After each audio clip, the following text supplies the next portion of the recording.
Empire. সেই যুগে Roman empire এবং পার্সিয়ান এম্পায়ার, এই সাম্রাজ্যগুলি মুহাম্মদ সাল্লাল্লাহু আলাইহি সাল্লামের পায়ে কদম মোবারকে, সাহাবায়ে কেরামের কদম মোবারকে তারা চুমা খাইছে। সুবহানাল্লাহ, ওরা চুমা খাইতো। আর আজকের সুপার পাওয়াররা মুসলমানদের মাথার উপরে লাফাইতেছে, নাচতেছে, মুসলমানদেরকে পিটাইতেছে। এই জন্য কবি আফসোস করে বলেছেন, শের কি সর পে बिल्ली खेल रही कैसा है मुसलमान का बदनसीब। शेर की सर पे बिल्ली खेल रही कैसा है मुसलमान का बदनसीब। शहादत की तमन्ना भूल गई तस्बीह की दानों में जन्नत ढूंढ रही। সিংহের মাথার উপরে বাঁদরের লাফাচ্ছে। এই পৃথিবীর মুসলমানেরা সিংহের জাত। সুবহানাল্লাহ বলেন। এই পৃথিবীর মুসলমানেরা খালিদ বিন ওলীদের উত্তরসূরি। এরা সূর্য সেন এবং রবীন্দ্রনাথের উত্তরসূরি কোনো অবস্থাতেই নয়। এই মুসলমান হচ্ছে শহীদ তিতুমীরের উত্তরসূরি, খান জাহানের উত্তরসূরি, শাহজালালের উত্তরসূরি, সালাউদ্দিন আইয়ুবের উত্তরসূরি। আজ তাদের মাথার উপরে বুশের মতো লোকেরা, শ্যারনের মতো লোকেরা মুসলমানদের মাথার উপরে নাচানাচি করতেছে। कैसा है मुसलमान का बदनसीब। মুসলমানদের কি দুর্ভাগ্য। শাহাদাত কি তামান্না ভুল গই। এ মুসলমানদের কলিজা থেকে শাহাদাতের আশা আকাঙ্ক্ষা উবে গিয়েছে। তসবিহ কি দানু মে জান্নাত ঢুঁढ রহি।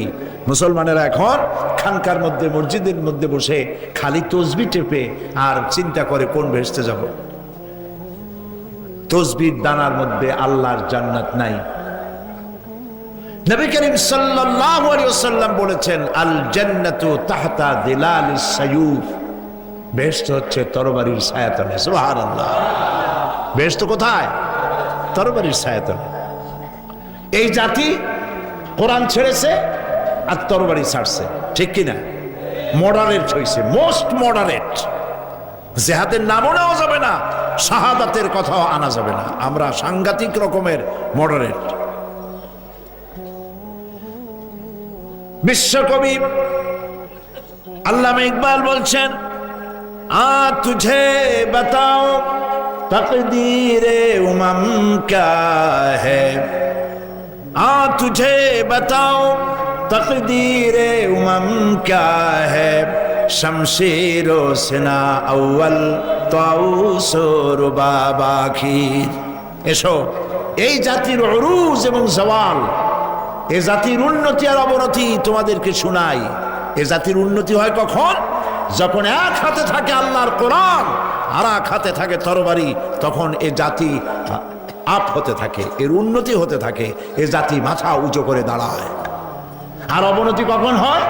যখন এই জাতির হাত থেকে কোরআন আর তরবারি চলে যায়, তার পরিবর্তে হাতে আসে গিটার, হারমোনিয়াম, তবলা, বেহালা, নারিন্দা, সারিন্দা, এইসব হাবিজাবি যখন হাতে আসে মুসলমানদের, কোরআন আর তরবারি পরিবর্তে কপাল তখন থেকে পোড়া আরম্ভ হয়। ঠিক কিনা বলুন? আজকে কোরআন শরীফ পড়াবার জন্য বাড়িতে যে মাস্টার রাখা হয় তাকে বেতন দেওয়া হয় 500 টাকা। যে মৌলভী সাহেবকে রাখা হয়েছে কোরআন শরীফ শেখাবে ছেলে মেয়েরে, 500 টাকা বেতন, 6 মাস বাকি। আর রবীন্দ্রসঙ্গীতের প্যানপ্যানানি সুর শিখাবে যে মাস্টার, সপ্তাহে আসবে 3 দিন, 1 ঘন্টা করে পড়ায় যাবে, 3 দিনে আসা 2000 টাকা তার বেতন। কপাল খুলবে না পুড়বে? কপাল পড়বে। কপাল পোড়া লক্ষণ। মুসলমান কোরআন ছেড়ে দিয়েছে। প্রিয় ভাই সব, একটি সংক্ষিপ্ত সময় নিয়ে পৃথিবীতে আমরা এসেছি। আমাদেরকে এই পৃথিবী থেকে বিদায় গ্রহণ করতে হবে, না থাকতে পারবেন? যারা জবাব দিলেন না তারা পারবেন। এই পৃথিবীতে আমরা কেউ থাকতে পারবো? আফটার অল, যখন জীবন শেষ হবে, মৃত্যু যখন আসবে, তখন আমরা এই পৃথিবী ছেড়ে চলে যেতে হবে। সেই জন্য জীবন গড়তে হবে আমাদের। জীবন গড়ার জন্য আল্লাহ পাক কোরআনে কারিমের মধ্যে বলছেন, আল্লাযী খালাকাল মাউতা ওয়াল হায়াতা লিয়াবলুয়াকুম আইয়ুকুম আহসানু আমালা। তিনি জীবন এবং মৃত্যুকে সৃষ্টি করেছেন। কেন করেছেন? লিয়াবলুয়াকুম, যাতে করে তিনি পরীক্ষা করে নিতে পারেন আইয়ুকুম আহসানু আমালা, আমলের দিক থেকে তোমাদের মধ্যে কে উন্নত, আমলের দিক থেকে কে ভালো, এই জিনিসটাকে বাছাই করার জন্য, পরীক্ষা করার জন্য আল্লাহ জীবন এবং মৃত্যু এই দুটিকে আল্লাহ পাক দিয়েছেন। জন্মিলে মরতে হবে, জন্মিলে কি হবে বলেন সবাই? মরতে হবে। তাহলে যেদিন জন্মগ্রহণ করেছি সেদিন থেকে মৃত্যু পর্যন্ত এই যে ডিউরেশন, একটা সময় আল্লাহ দিয়েছেন। এই সময়টা কি জন্য দিয়েছেন বলেন তো? বলতে পারবেন না? পরীক্ষা করবেন আল্লাহ পাক। বলেন কি করবেন? পরীক্ষা করবেন। কে করবেন পরীক্ষা? আল্লাহ। আল্লাহ তাআলা পরীক্ষা করবেন, সে পরীক্ষার জন্য দিয়েছেন। কি পরীক্ষা হবে? আইয়ুকুম আহসানু আমালা। করেছেন যে সন্তানদের জন্য হারাম ইনকাম করেছেন, জান দিলেন, রক্ত দিলেন, জীবন দিলেন, সারা রাত কষ্ট করেছেন, দৌড়দৌড়ি করেছেন। যখন মরে গেলেন, যে বাচ্চাটা আপনি কোলে না নিলে কলিজা ঠান্ডা হয় না, সেই বাচ্চা বলবে, মাকে বলবে, মা বাপের লাশ যে রুমে আছে আমার সেখানে নিও না, আমার ভয় করে। ঠিক কিনা? স্ত্রীও আরো দুই একজন লোক না হলে লাশের ঘরে থাকতে পারবে না, তারও ভয় করবে। থাকলে বড় জোর মা থাকতে পারে, বাপ থাকতে পারে। যাকে বিবাহ করার পর অনেক সন্তান আছে, মা বাপকে চোখে দেখতে পারে না, বড় কথা মতো মায়ের সাথে কথা বলা বন্ধ করে দেয়। হয়তো কুমিল্লা এরকম নাও থাকতে পারে। বউ তো নালিশ করছে, মার সাথে কথা কয় না। আবার বলে এই বুড়িটা মরে না কেন? নাউযুবিল্লাহ, নাউযুবিল্লাহ। বুড়িটারে মরার কথা বলতেছো তুমি। তোমার ছোট্টবেলায় যখন তোমার টাইফয়েড হয়েছিল, অসুখ করেছিল, গরিব বাবা, বাড়িতে ল্যাপ নাই, খাতা নাই, তোষক নাই, সেই জায়গায় মা তার কাপড় বিছায় দিয়া বুকের উপরে নিজের শরীরের উষ্ণতা দিয়া বাঁচায় রাখার চেষ্টা করেছে, নিজে না খেয়ে খাওয়াইছে। অসুখ সারে না, মা ওই মুমূর্ষ বাচ্চার সেরানে তার মাথার কাছে বসে তাহাজ্জুদের নামাজ পড়ে কোরআন শরীফ তেলাওয়াত করে, চোখ দিয়া পানি পড়ে আর বলতে তাকে, রব্বুল আলামিন আমার জীবনটারে দিয়া আমার কলিজার টুকরা সন্তানটারে বাঁচাইয়া দাও। যেই মা নিজের জীবন দিয়া সন্তান বাঁচাইতে চাইলো, সেই সন্তান আজকে বউ পাইয়া মাকে ভুলে যায়, মায়ের সাথে খারাপ ব্যবহার করে। আল্লাহ রাব্বুল আলামিন বলেছেন, মা বাবার সঙ্গে খারাপ ব্যবহার করো না, ভালোবাসায় কথা বলো। ওয়াকুল লাহুমা কাওলান কারীমা, সম্মান সূচক কথা বলো। মা বাবার জন্য দোয়া করো আমার কাছে। কে বলতেছেন? আল্লাহ তাআলা বলছেন দোয়া করো আমার কাছে এই ভাষায়, রব্বিরহামহুমা কামা রাব্বায়ানি সাগীরা। পড়েন সবাই, রব্বিরহামহুমা কামা রাব্বায়ানি সাগীরা। আয় আমার রব, আমার মা বাপ যেমনি ছোটবেলায় আমাকে অত্যন্ত যত্ন করে লালন পালন করেছে, আল্লাহ তাআলা তুমি দয়া করে আমার মা বাপকে তোমার রহমতের করে লালন পালন করো। সুবহানাল্লাহ। প্রত্যেক নামাজের পর সকলে এই দোয়া পড়বেন, মনে থাকবে? মনে থাকবে? প্রিয় ভাই সব, সেই কিয়ামতের মাঠে আমাদেরকে উঠতে হবে, আল্লাহর দরবারে উঠতে হবে। সেই সময় আমাদেরকে কেউ উপকার করবে না।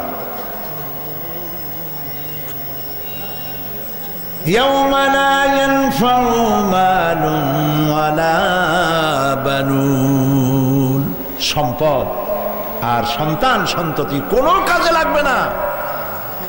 মা তার সন্তানকে চিনবে না, সন্তান তার মাকে চিনবে না, বাপ তার সন্তানকে চিনবে না, কেউ কাউকে পরিচয় দিবে না। কি মারাত্মক অবস্থা! মানুষ চরম অসহায় হয়ে যাবে। চতুর্দিকে ফেরেশতার আনাগোনা, সূর্য মাত্র 1 হাত উপরে, প্রচন্ড তাপ নিয়ে সূর্য অবস্থান নেবে, মাথার চান্দি ফেটে গিয়ে গুনাহগারের মাথার মগজ গলে গলে পড়তে থাকবে। আপনি জান্নাতে প্রবেশ করার আগে কেউ বেহেশতে যাইতে পারবে না, এই সম্মান দিয়েছি। কান্দেন কেন? নবীজি বলেন, রব্বুল আলামিন যা তুমি আমার জন্য বরাদ্দ রেখেছো সব আমি পেয়েছি বা পাবো, আমি কান্দি আমার উম্মতের কি হবে।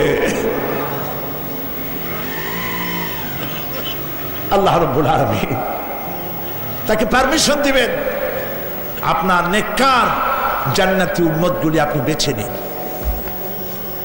নবী করিম সাল্লাল্লাহু আলাইহি ওয়াসাল্লাম পারমিশন পাবেন। আল্লাহর পারমিশন ব্যতি রেখে আল্লাহর দরবারে কথা উচ্চারণ করার ক্ষমতা কারো হবে না। সুবহানাল্লাহ। এই কথা ভাববার কোনো কারণ নাই। অমুক পীর সাহেবের অনেক মুরিদ আছে, সব মুরিদ টুরিদ নিয়ে নারায়ে তাকবীর জিন্দাবাদ, পীর সাহেব জিন্দাবাদ, এই সমস্ত বাদ বোধ কামে লাগবে না। ওয়া কুল্লুহুম ইয়াতিহি ইয়াউমাল কিয়ামতি ফারদা। কিয়ামতের দিন প্রত্যেককে একজন একজন করে আসতে হবে আল্লাহর দরবারে। আল্লাহ বলেছেন একজন একজন একজন, মিছিল করার উপায় নেই। আল্লাহ রাব্বুল আলামিনের দরবারে হাজির হয়ে যাবে সেই কঠিন হাসরের ময়দানে বাঁচার জন্য। নবীজি দোয়া শিখায় দিয়েছেন, দোয়া করো, আল্লাহুম্মা হাসিবনি হিসাবান ইয়াসীরা। পড়েন আমার সাথে, আল্লাহুম্মা হাসিবনি হিসাবান ইয়াসীরা, আল্লাহুম্মা হাসিবনি হিসাবান ইয়াসীরা। হে আল্লাহ, তুমি আমার সহজ হিসাব নাও। নবী করিম সাল্লাল্লাহু আলাইহি ওয়াসাল্লাম নিজেই দোয়া করেছেন। চিন্তা করেন, আল্লাহ পাক নিজে, আল্লাহ তাআলা তিনি নিজে প্রশ্ন করবেন এবং পাপগুলি দেখাই দেবেন, এই সব পাপ করছো। মানুষ, আল্লাহর বান্দা ভয় চোটে কলজা গলা দিয়ে বেরিয়ে যেতে থাকবে, বেরিয়ে যেতে চাইবে, তার বাষ্পরুদ্ধ হয়ে আসবে, বলতে থাকবে, আল্লাহ আমি করে ফেলেছি, আমি মাপ চাই, তোমার কাছে ক্ষমা ভিক্ষা চাই। আল্লাহ রাব্বুল আলামিন বান্দার কাকুতি বিরতির দিকে লক্ষ্য করে বলবেন, বান্দারে আমি তোকে ক্ষমা করে দিলাম। এটাই হলো হিসাব ইয়াসির, সহজ হিসাব। এই সহজ হিসাব কার কিসমতে আছে কার কিসমতে নাই তা আমরা কেউ জানি না।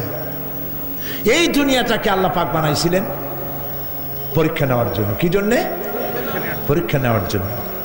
পরীক্ষায় যার যে বয়স এখন আছে, এখানে আমার যা বয়স, আপনার যা বয়স, এই বয়সে যা যা করছি এখন হিসাব করেন।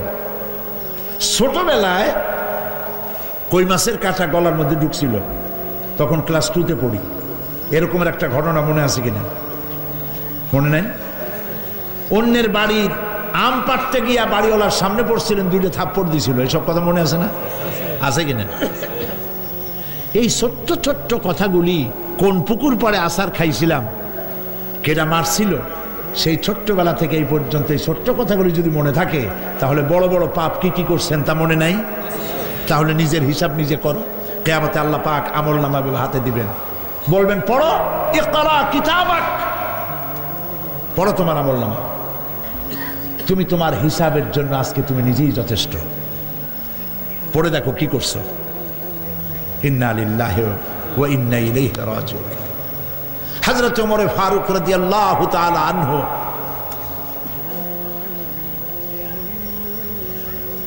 তিনি একবার অন্ধকার রাত্রে যাচ্ছিলেন, পিছনে ছিল অনেক লোকজন ছিল।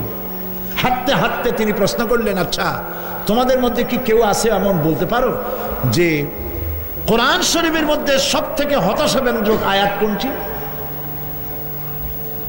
একজন জবাবে বললেন, অন্ধকার পিছনে, অন্ধকারের মধ্যে পিছন থেকে একজন জবাব দিল, ফামাইয়ামাল মিসকালা যাররাতিন খায়রান ইয়ারা ওয়া মাইয়ামাল মিসকালা যাররাতিন শাররান ইয়ারা। এর অর্থ হলো, পৃথিবীতে কেউ যদি ছোট্ট একটি পাপ নেকির কাজ করে, সরিষা পরিমাণ অফিসে চাকরি করে, খাইয়া বউরেও ভালো কাপড় দিতে পারে না, তুমি আমারে কই থেকে কই নিয়ে আসছো বাবু, তার আমি শুধু নাফরমানি করছি, গুনাহ করছি, মিথ্যা কথা বলছি, আল্লাহ তুমি আমারে মাফ করো। গভীর রাত্রে গুনগুন করে নিজের কানে ধরে অপরাধ স্বীকার করে কাঁদতে থাকেন আর ডাকতে থাকেন, ইয়া আল্লাহু ইয়া রহমানু ইয়া রহিমু ইয়া হাইয়ু ইয়া কাইয়ুম। পড়েন, ইয়া আল্লাহু ইয়া রহমানু ইয়া রহিমু ইয়া হাইয়ু ইয়া কাইয়ুম, ইয়া আল্লাহু ইয়া রহমানু ইয়া রহিমু ইয়া হাইয়ু ইয়া কাইয়ুম। চোখের পানি ফেলে।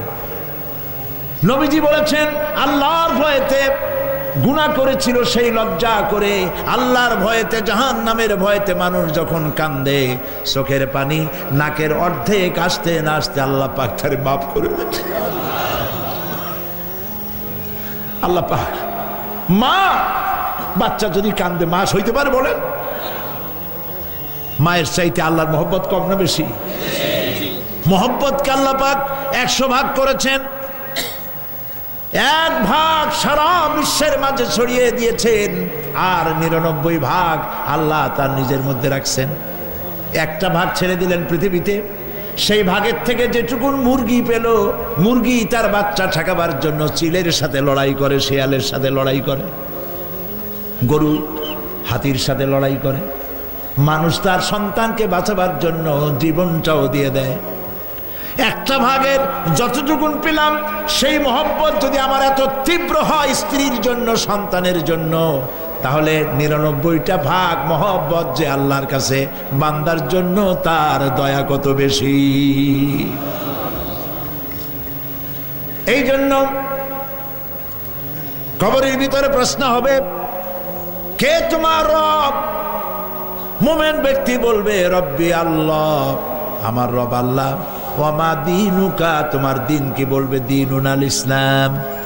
ওয়ামান নবিয়ুকা, তোমার নবীকে?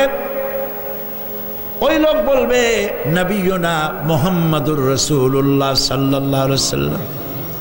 হাদিসে এসেছে, ওই সময় নবীজির চেহারা মোবারক দেখানো হবে, প্রশ্ন করা হবে, মা কুনতা তাকুলু ফি হাদার রাজুল, এই লোক সম্পর্কে তোমার ধারণা কি? লোকটি বলবে, হাদা নবিয়ুনা মুহাম্মাদুর রাসূলুল্লাহ সাল্লাল্লাহু আলাইহি ওয়াসাল্লাম, ইনি তো আল্লাহর রাসূল, আমার নবী। সঙ্গে সঙ্গে গায়েব থেকে আওয়াজ হবে, ফাফরিশু বিল জান্নাতি ওয়ালবিসু বিল জান্নাহ। ও আমার ফেরেশতারা, আমার বান্দার জন্য জান্নাতের বিছানা কবরের মধ্যে বিছায় দাও, আর আমার বান্দাকে জান্নাতের পোশাক পরায় দাও, জান্নাতের পোশাক পরায় দাও, জান্নাতের বিছানা বিছায় দাও, আর তার কবরটাকে প্রশস্ত করো, ইলা মাদ্দা বাসারা, যদ্দূর তার চোখের দৃষ্টি যায় অদ্দূর বড় বানায় দাও কবর। ফেরেশতারা বলবেন, নোম কানাউমুল উরুস, দুলামিয়া যেমন বাসর সজ্জায় বউ নিয়ে ঘুমায়, তুমি আরামে ঘুমায় থাকো, ইলা ইয়াউমিল কিয়ামা। ভাই সাহেব, এই পৃথিবীর সব ফাঁকিবাজি, মোহ, সব মোহ, স্ত্রী, পুত্র, পরিজন, মাল, ধন, কিচ্ছু না, কোনো দাম নাই। আল্লাহকে ভয় করুন, আল্লাহকে ভয় করে চলুন। ভয় তো করতে পারলাম না, এত বড় একটা রমজান মাস চলে গেল, রোজা আসছিল তাকওয়া সৃষ্টি করার জন্য, সারা জীবন রোজা রাখলাম, মুত্তাকি হইতে পারলাম না। এটা ঠিক কিনা বলুন? সারা জীবন রোজা রাখলাম, মুত্তাকি হইতে পারি নাই। এখনো মিথ্যা কথা বলি, ওজনে কম দেই, খাদ্যে ভেজাল দেই, কথা ঠিক কিনা? মিথ্যা কথা বলতেছেন, মিথ্যা কথা বলা কবিরা গুনাহ, মিথ্যা কথা বলা সমস্ত গুনার মা। কোথায় কোথায় মিথ্যা বলা হচ্ছে? দোকানদারি করতেছেন, কষ্ট করে মাল কিনছেন, লাভের জন্যই তো কিনছেন, মিথ্যা কন কেন?